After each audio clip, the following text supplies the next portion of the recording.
करें एकादशी संजम सोई, करवा चौथ गदेरी होई। होय होय। एकादशी का व्रत रखने वाले और करवा चौथ का व्रत रखने वाली बहन बेटियां कहते हैं ये अगले जन्म में गधी की योनि में जाएंगी। व्रत करे जो प्राणी, तिनकी छूटत है नहीं खानी। ये 14 नौमी द्वादश व्रतम, जिनसे जम जोरा नहीं डरतम। कर एकादशी संजम सोई, करवा चौथ गदेरी होई। 8 साते करे कंदूरी, सो तो बने नीच घर सूरी। अपने आत्माओं कितनी गजब की बात कही है भगवान ने, कमाल कर रखा है कि ये 14 नौमी द्वादशी का कोई भी किसी प्रकार का व्रत है जो ये करते हो, इससे काल के दूत नहीं डरेंगे, तुम्हारी चोटी पकड़ के ले जाएंगे। ये साधना ठीक नहीं। करें एकादशी संजम सोई, करवा चौथ गदेरी होई। होय होय। एकादशी का व्रत रखने वाले और करवा चौथ का व्रत रखने वाली बहन बेटियां कहते हैं ये अगले जन्म में गधी की योनि में जाएंगी। अब करवा चौथ की है बता। करवा चौथ एक बहन कहती है करवा चौथ इसलिए कि पति की आयु लंबी हो। एक कह रही थी कि मैं उसी दिन करवा चौथ का व्रत रखी हुई थी और उसी दिन मेरे पति की मृत्यु होगी। इस करवा चौथ ने कति ढाल नहीं अड़ाई। और फिर सद्भक्ति ना करने से कहते हैं अगले जन्म में फिर पशु योनियों में जाओगे। आन धर्म जो मन बसे, कोई करो नर नार। गरीबदास जिंदा कहे वो जासी यम द्वार। आन धर्म जो मन बसे, आन धर्म, धर्म मीन धार्मिक पूजाएं, एक परमेश्वर को छोड़कर जो और साधनाएं मन में बसाए बैठे हैं, चाहे कोई करो नर नार, स्त्री करो चाहे पुरुष करो। गरीबदास जी कह रहे हैं परमात्मा जिंदा रूप में धर्मदास जी को कह रहे हैं वो जागा काल के द्वार, यम द्वार, नरक में जाओगा। कहे जो करवा चौथ कहानी, तास गधेड़ी निश्चय जानी। अब करवा चौथ को जो कहानी सुनाते हैं ना, कई अनपढ़ माई रखा करती व्रत करवा चौथ का रखते हैं अभी, लेकिन हमारे भक्त नहीं रखते। और वो किसी ने बुला के न्यू क्या करती बेटी या कहानी पढ़ के सुनाइए करवा चौथ की। अब परमात्मा कहते हैं जो करवा चौथ का व्रत रखे वह भी गधी बने, और जो उसने कहानी सुनाओगी वह भी उसी कैटेगरी में होगी। परमेश्वर की वाणी में है कि मानुष जन्म पाए कह, जो नहीं रटे हरि नाम। जैसे कुआं जल बिना, बनवाया क्या काम। अपने आत्माओं परमात्मा हमें बार बार आकर के यही समझाना चाहते हैं कि तुम मनुष्य जीवन प्राप्त करके इसमें प्राप्त सुविधाओं को प्राप्त करके आप भूल जाते हो परमात्मा को, क्योंकि ये जो भी पुण्य आपके पुण्य से ही आपको मानव शरीर प्राप्त है और आप ही की मलाई है पिछले जन्म की पुण्य संस्कार हैं, उनको आप बर्बाद कर रहे हो। बहुत ही पुण्यकर्मी प्राणी को परमात्मा मानव शरीर देता है, उससे भी पुण्यकर्मी प्राणी मानव शरीर पाकर भी जो अत्यधिक पुण्यकर्मी प्राणी है उसको सत्संग मिलता है।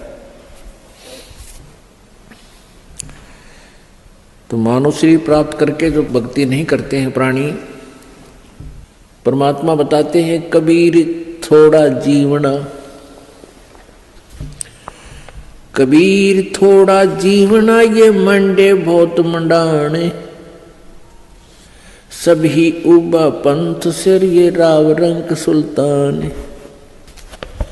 कबीर एक दिन ऐसा होएगा सबसे पड़े बिछो, राजा राणा राव रंग भाई सावधान क्यों न हो। उजड़ खेड़े ठेकरी ये गड़गड़ गए कुमारे, रावण जैसे चले गए वो लंका के सरदार। अब परमात्मा हमें याद दिलाते हैं कि तुम इस छोटे मोटे कोई व्यवसाय में को या कोई कोठी कार फैक्ट्री को प्राप्त करके परमात्मा से दूर हो जाते हो, उसके लिए बताते हैं कि कबीर जीना थोड़ा, बहुत ही कम समय है ये, और आपके जो इरादे हैं वो बहुत लंबे चौड़े, आपकी कल्पनाएं बहुत लंबी चौड़ी, ये कर दूंगा वो कर दूंगा, और एक पल का भरोसा नहीं, कब यहां से शरीर छूट जाए, जीव चला जाए। कबीर थोड़ा जीवना ये मंडे बहुत मंडाने, दूर तक के पता नहीं क्या क्या सोच बना रखी है, कल्पना कर रखी है, ये कर दूंगा वो कर दूंगा। और कहते हैं सभी चल रहे हैं यहां से, सभी का एक दिन प्रतिदिन कम हो रहा है। हम कितने नशे में हैं। कबीर ये माया अटपटी, कबीर ये माया अटपटी, सब घट आण अड़ी, किस किस को समझाऊं या कुएं भांग पड़ी। इस काल भगवान ने ये त्रिगुणमयी माया, रजगुण ब्रह्मा, सतगुण विष्णु, तमगुण शिव जी के द्वारा ये आप जी को यहाँ उलझा रखा है, इस माया जाल में फंसा रखा है। ब्रह्मा जी की रजोगुण माया के आधार से आप जी संतानों उत्पत्ति करते हो, यहाँ के ठाठ बाट की चाह करते हो, और विष्णु जी के सतोगुण की माया के प्रभाव से आप जी यहाँ एक दूसरे में ममता मोह के माध्यम से जुड़े हुए हो, जकड़े हुए हो। तो पर आप जी के हमारे ऊपर इतना जबरदस्त दबाव है कि हमें कुछ भी दूर तक का सूझता नहीं, हमें होश नहीं है। इस त्रिगुणमयी माया की भांग का नशा हमारे ऊपर इतना प्रभावित है कि हमें अपनी मौत दिखाई नहीं देती। परमात्मा याद दिलाते हैं, जैसे कोली रेजा बुने और बुनते आवे ओड़े, ऐसे लेखा तेरे जीवन का कुछ दौड़ सके तो दौड़े। जिस प्रकार पहले, आजकल तो फैक्ट्रियां बन गई, ये मशीन ऐसी आ गई जो कपड़े फटाफट बुन देती हैं। पहले हाथ से कपड़ा बुना करते थे, लंबे लंबे धागे बांध लिया करते थे, उसको खड्डी बोलते थे, और पतला सा धागा होता है, उस धागे को उन धागों में से हाथ से निकाला करते थे, एक मैनुअली हैंडल करके, एक हाथ से ऐसे एक नली सी होती थी, उसके अंदर से निकाल देते, एक धागा ऊपर नीचे करके, फिर दूसरा धागा ऐसे लाते थे, फिर ऐसे लाते थे, फिर ऐसे लाते थे, और इतने पतला धागा होता है और इतना लंबा उसका थान बोलते थे। एक बहुत लंबा थान, लगभग 50-60 फुट का, वो तैयार हो जाता है। यानी उस पतले से धागे से बार बार ऐसे चलने से वो अंत आ जाता है, वो कब थान इतना लंबा पूरा हो जाता है, उसका एंड हो जाता है। इसी प्रकार आप जी का जो जीवन है, ये प्रतिदिन एक धागा आपका इसमें प्रवेश हो रहा है, और एक दिन वो भी आएगा जिस दिन आपके जीवन का उत्थान कंप्लीट होगा।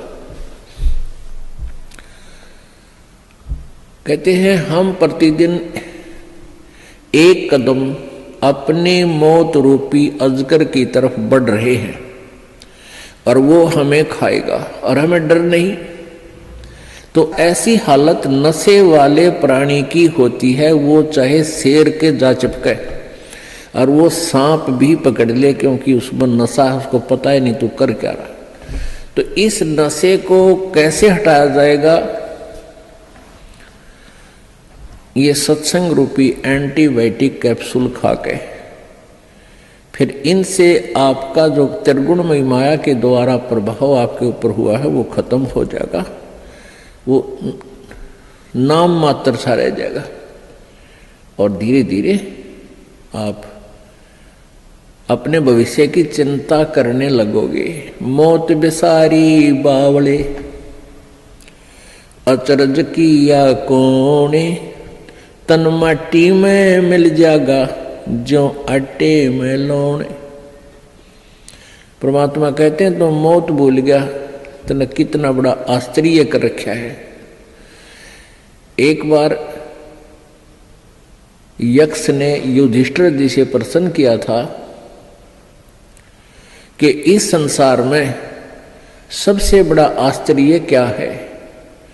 युधिष्ठिर जी ने उत्तर दिया था कि सबसे बड़ा आश्चर्य ये है कि प्रतिदिन हम अन्य व्यक्तियों को मरते हुए देखते हैं और अपने नंबर की चिंता कती नहीं। यहां भगवान बंदी छोड़ कबीर साहिब जी कहते हैं कि मौत बेसारी बावड़े तन अचरज किया कौन, और ये तन माटी में मिल जाएगा जो आटे में लौण। आपका कितना सुंदर शरीर, जिसके लिए आप इस मानव शरीर को स्वस्थ रखने के लिए, इसके प्रोटेक्शन के लिए, इसको जीवित रखने के लिए हम सारा जीवन लगा देते हैं। यदि कोई व्यक्ति भयंकर रोग से ग्रस्त हो जाता है और उसके इलाज पर लाख 2 लाख 3 रुपये लगने हों तो वो पैसे भी लगा देगा। अपनी कोई जमीन जायदाद भी बेचनी है उसको भी बेच देगा, क्योंकि ये इतना प्रिय है। और ये इस प्रिय शरीर से यदि तूने परमात्मा की भक्ति नहीं की, परमात्मा कहते हैं कबीर जी, आप जी ने यदि भक्ति नहीं की, परमात्मा की साधना नहीं की, तो आप जी का ये शरीर, इसका नाम और निशान नहीं मिलेगा। ये ऐसे मिल जाएगा पृथ्वी में जैसे आटे में नमक, दृष्टिगोचर नहीं होता।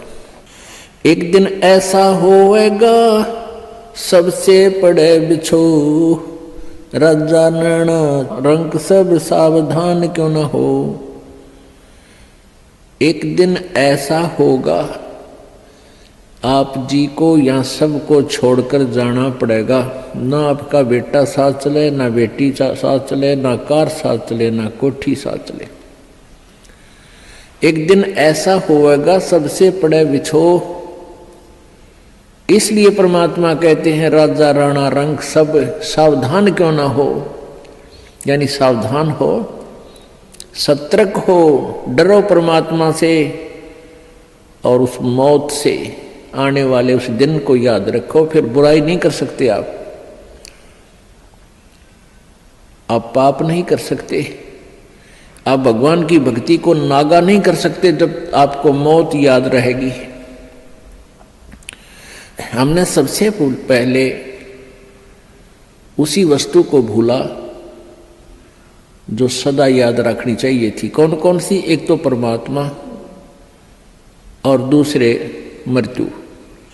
उजड़ खेड़े ठीकरी ये गड़गड़ गए कुमारे, वो रावण श्रीखे चले गए भाई लंका के सरदार। आप देखते हो जगह जगह कोई नगर उजड़ गया, उसको खेड़ा बोलते हैं। जो कोई गांव कहते हैं, गांव खराब गर्क हो गया था तो वहाँ छोटी छोटी ईंटें, बर्तन फूटे हुए मिट्टी के, उनके ठीकरे वो नजर आते हैं। तो परमात्मा याद दिलाते हैं कि ये उजड़ खेड़े ठीकरी, और वो भी आपकी तरह ठाठ से रहा करते थे, भगवान भूल गए थे। और गड़गड़ गए कुम्हार, रावण जैसे चले गए वो लंका के सरदार, आपकी तो औकात क्या है। ऊंचा दिखे धौलहरा ये मंडी चीती पोले, एक हरि के नाम बिना ये जम्मा रहेगा रोल। कहते हैं आप जी को ये काल आपकी रोल मार रहा है। रोल मारना आपको मूर्ख बना रहा है। अब बहुत बड़ा आलीशान कोठी बना ली, उसका खूब संगे मरमर ला दिया, उसके बढ़िया बढ़िया पत्थर लगा दिए, और इसने देख देख कर तू भगवान को भूल गया। ऊंचा दिखे धौलरा और मंडी चीती पोले।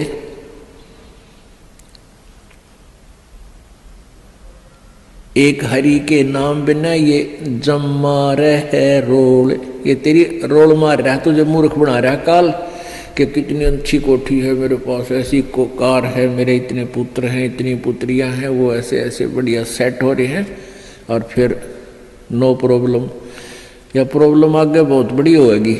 जो आज भगवान नहीं बज रहे, गधा बनेगा प्रॉब्लम है प्रॉब्लम, कुत्ता बन गया प्रॉब्लम है प्रॉब्लम। तो उनका समाधान अब ही हो सकता है पूर्ण परमात्मा की सत्य भक्ति से और पूर्ण सतगुरु की शरण में आने से।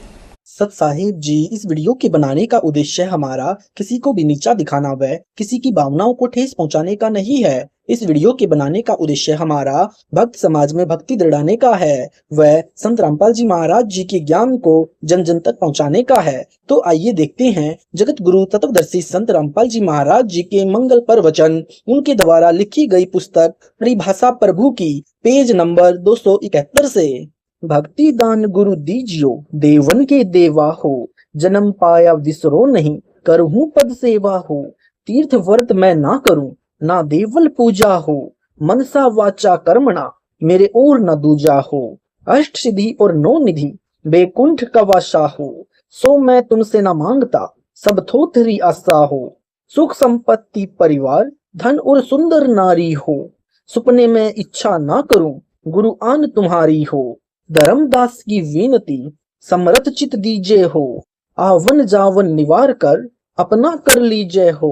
धर्मदास जी ने बताया कि पूर्ण परमात्मा यही कबीर जुलाहा ही है। तब धर्मदास कहता है कि हे मालिक, आपने हमारे ऊपर कैसे दया की, यह मार्ग हमने आज तक जिंदगी में किसी से नहीं सुना। दाता, मेरी लगभग 60 वर्ष की उम्र हो चुकी है, मेरी बचपन से ही प्रभु में आस्था थी। कबीर साहिब ने कहा, धर्मदास, मैं चारों युगों में आता हूँ। सतयुग में सतसुकृत नाम से, त्रेता युग में मेरा नाम मुनिंदर, द्वापर युग में मेरा नाम करुणा में, तथा कलयुग में मेरा नाम कबीर नाम होता है।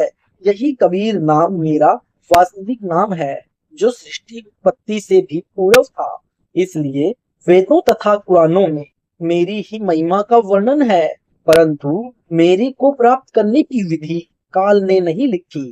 धर्मदास जी का एक लड़का नारायण दास था, उसने सतगुरु की दीक्षा प्राप्त नहीं की।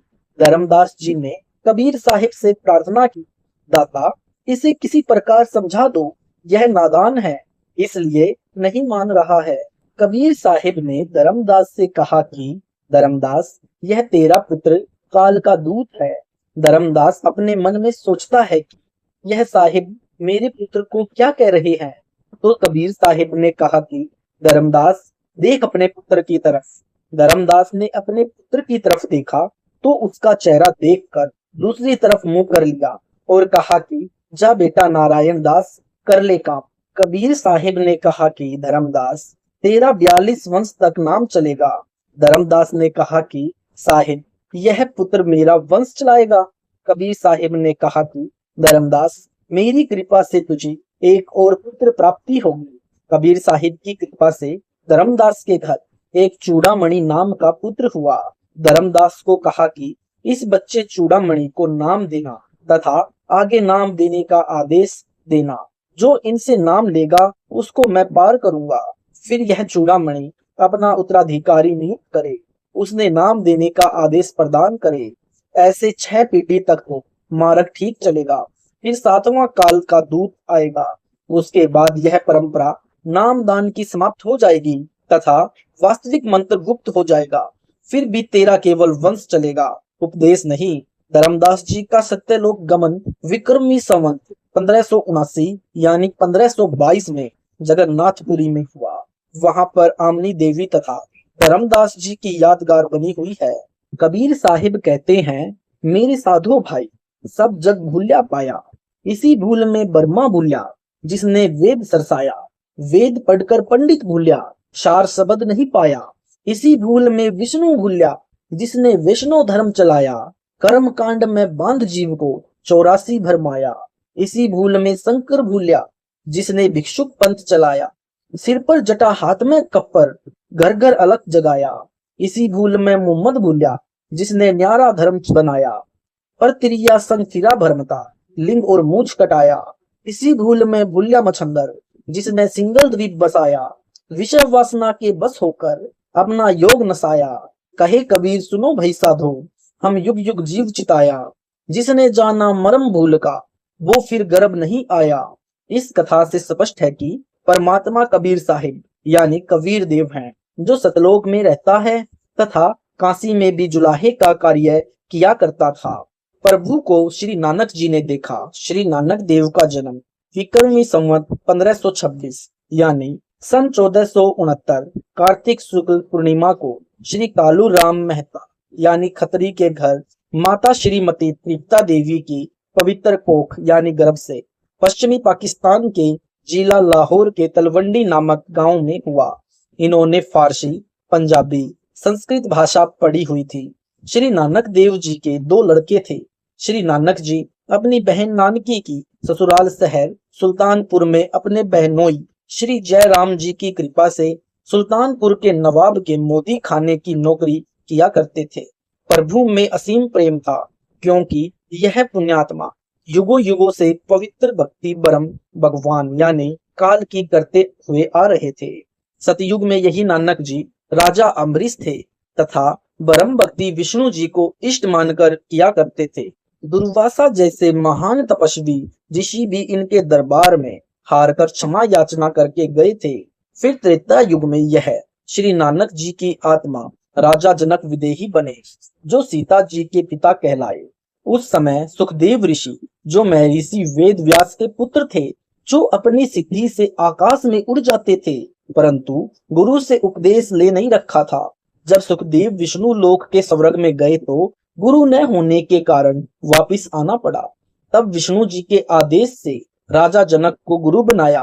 तब स्वर्ग में स्थान प्राप्त हुआ। फिर कलयुग में यही राजा जनक की आत्मा श्री कालू राम मेहता यानी खत्री के घर उत्पन्न हुए तथा श्री नानक नाम रखा गया। बाबा नानक देव जी प्रातः काल प्रतिदिन सुल्तानपुर के पास बह रही बेई नदरिया में स्नान करने जाया करते थे तथा घंटों प्रभु चिंतन में बैठे रहते थे। एक दिन एक जिंदा फकीर आकर मिले तथा नानक जी से कहा कि आप बहुत अच्छे प्रभु भक्त नजर आते हो, कृपया मुझे भी भक्ति मार्ग बताने की कृपा करें। मैं बहुत भटक लिया हूँ, मेरा संशय समाप्त नहीं हो पाया है। श्री नानक जी ने पूछा कि आप कहाँ से आए हो, आपका क्या नाम है, क्या आपने कोई गुरु धारण किया है? तब जिंदा फकीर ने कहा, मेरा नाम कबीर है, बनारस यानी काशी से आया हूँ, जुलाहे का काम करता हूँ। मैंने स्वामी रामानंद जी से नाम उपदेश ले रखा है। श्री नानक जी ने भक्ति मार्ग बताना प्रारंभ किया।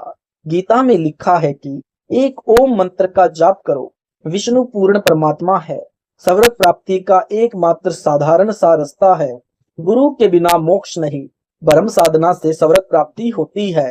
तब जिंदा रूप में कबीर परमेश्वर ने कहा, गुरु किसे बनाऊं? कोई गुरु पूरा मिल ही नहीं रहा, जो संशय समाप्त करके मन को भक्ति में लगा सके। स्वामी रामानंद जी मेरे गुरु हैं, परंतु उनसे मेरा संशय निवारण नहीं हो पाया है। यानी यहाँ पर कबीर परमेश्वर अपने आप को छुपाकर लीला करते हुए कह रहे हैं तथा साथ में यह उद्देश्य है कि इस प्रकार नानक जी को समझाया जा सकता है। तब श्री नानक जी बोले, मुझे गुरु बनाओ, आपका कल्याण निश्चित है। तब जिंदा महात्मा के रूप में कबीर परमेश्वर कहने लगे कि मैं आपको गुरु धारण करता हूँ, परंतु मेरे कुछ प्रश्न हैं, उनका आपसे समाधान चाहूंगा। श्री नानक जी बोले, पूछो। जिंदा महात्मा ने कहा, हे गुरु नानक जी, आपने बताया कि गीता में लिखा है कि ओम मंत्र के जाप से स्वर्ग प्राप्ति हो जाती है, वहां स्वर्ग में हम कितने दिन रह सकते हैं? श्री नानक जी ने उत्तर दिया, जितना भजन तथा दान के आधार पर समय निर्धारित होगा, उतने दिन स्वर्ग में आनंद से रह सकते हैं। जिंदा फकीर ने प्रश्न किया कि फिर कहाँ जाएंगे? उत्तर नानक जी का, फिर इस मृत लोक में आना होता है तथा कर्मा आधार पर अन्य योनियां भी भोगनी पड़ती है। प्रश्न जिंदा रूप में कबीर साहिब का, क्या जन्म मरण मिट सकता है? उत्तर श्री नानक जी का, नहीं। गीता में कहा है, अर्जुन तेरे मेरे अनेक जन्म हो चुके हैं और आगे भी होंगे, अर्थात जन्म मरण बना रहेगा। शुभ कर्म ज्यादा करने से स्वर्ग का समय अधिक हो जाता है। प्रश्न, जिंदा फकीर यानी कबीर जी का गीता अध्याय नंबर 8 के श्लोक नंबर 16 में लिखा है कि ब्रह्मलोक से लेकर सर्वलोक नाशवान है। उस समय कहाँ रहोगे जब न पृथ्वी रहेगी, न विष्णु लोक, न स्वर्ग लोक तथा पूरा ब्रह्मांड विनाश होवेगा।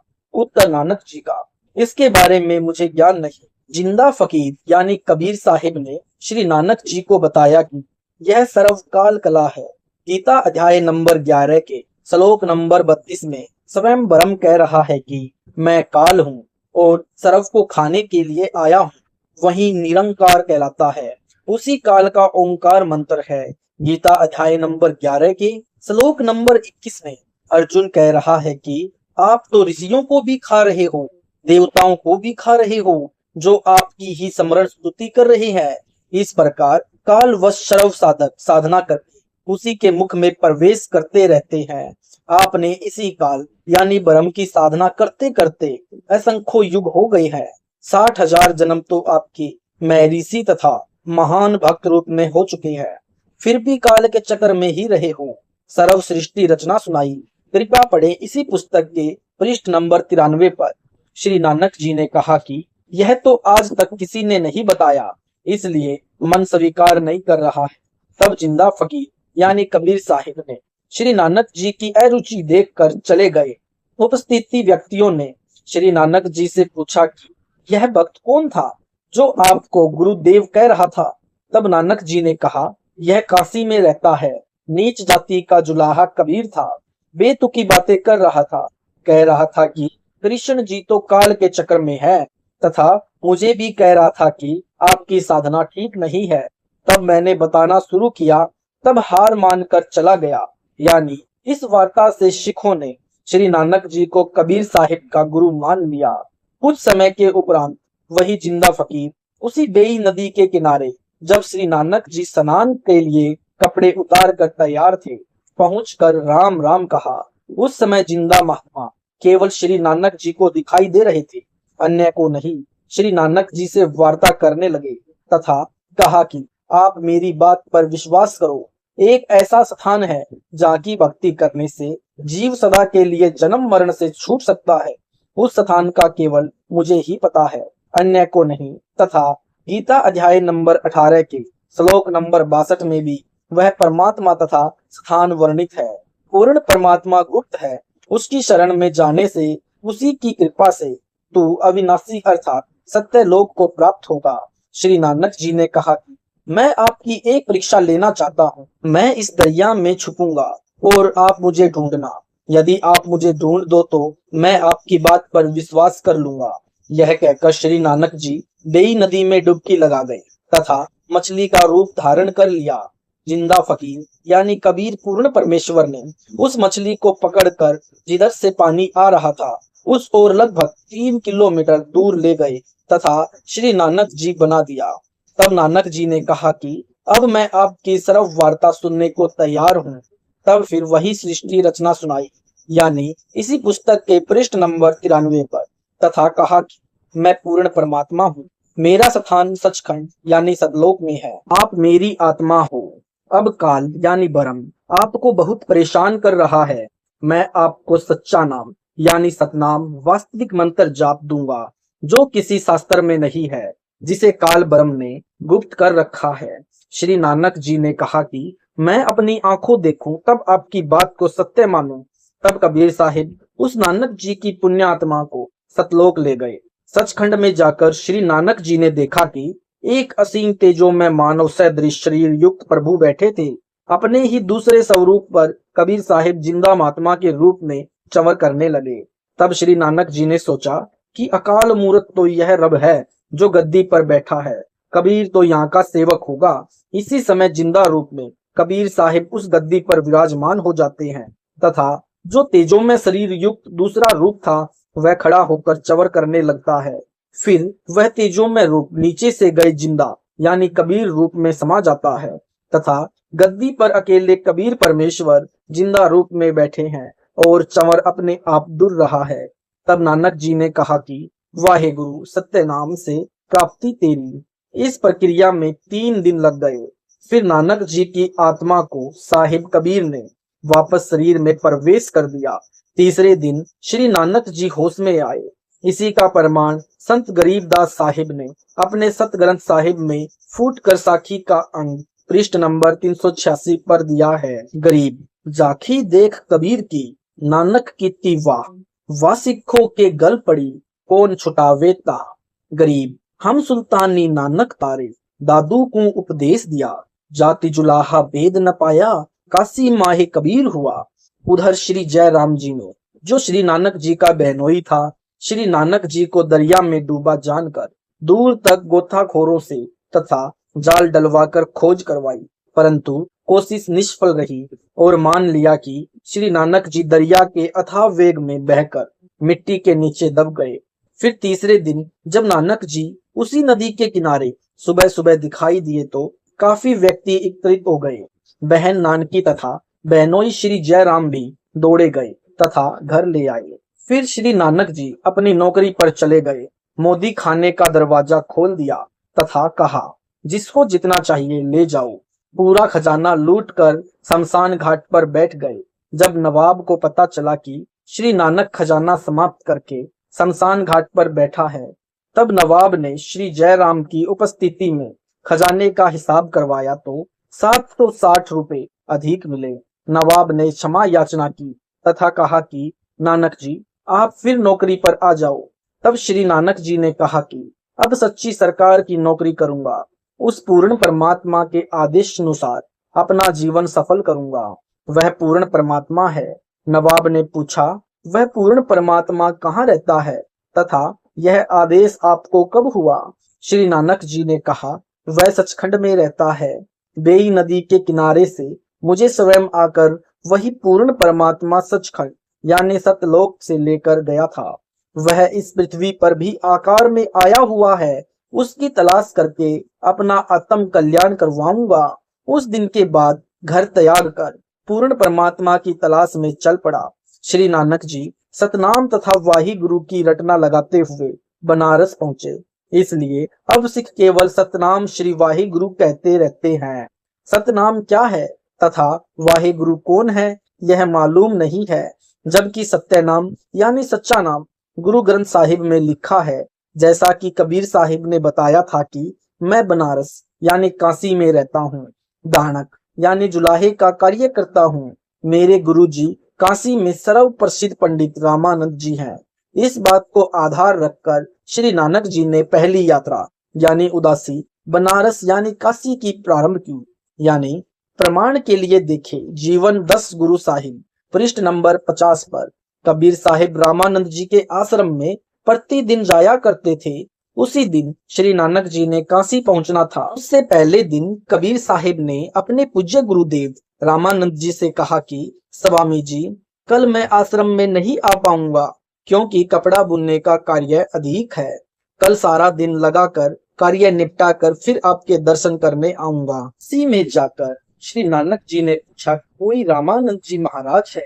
सबने कहा, वे आज के दिन सर्व ज्ञान संपन्न ऋषि हैं। उनका आश्रम पंचगंगा घाट के पास है। नानक जी ने श्री रामानंद जी से वार्ता की तथा सचखंड का वर्णन शुरू किया। तब श्री रामानंद जी स्वामी ने कहा, यह पहले मुझे किसी शास्त्र में नहीं मिला, परंतु अब मैं आंखों देख चुका हूँ, क्योंकि वही परमेश्वर स्वयं कबीर नाम से आया तथा मर्यादा बनाए रखने के लिए मुझे गुरु कहता है, परंतु मेरे लिए प्राण प्रिय प्रभु है। पूर्ण विवरण चाहिए तो मेरे व्यावहारिक शिष्य परंतु वास्तविक गुरु कबीर से पूछो, वही आपका संशय निवारण कर सकता है। श्री नानक जी ने पूछा कि कहाँ है वे यानी परमेश्वर स्वरूप कबीर साहिब, मुझे जल्दी मिलवा दो। तब श्री रामानंद जी ने एक भक्त को श्री नानक जी के साथ कबीर साहिब जी की झोपड़ी पर भेजा। जब नानक जी ने देखा यह दानक यानी जुलाहा वही परमेश्वर है जिसके दर्शन सतलोक यानी सचखंड में किए तथा बेई नदी पर हुए थे, वहां यह जिंदा महात्मा के वेश में थे। यहाँ थानक यानी जुलाहे के वेश में है। यह स्थान अनुसार अपना वेश बदल देते हैं, परंतु स्वरूप यानी चेहरा तो वही है। वही सूरत जो सचखंड में भी विराजमान था, वही करतार आज धानक रूप में बैठा है। श्री नानक जी की खुशी का ठिकाना नहीं रहा। आंखों में आंसू भरकर रूंधे कंठ से कहते हैं कि फाई सुरती मलुकी वेश, ये ठगवाड़ा ठगी देश, खरा शियाना बहुते भाग, दानक रूप रहा करतार, मैं कीता न जाता हराम खोर, ऊ किया मुंह दोसा दुष्ट चोर, नानक नीच कह विचार, दानक रूप रहा करतार।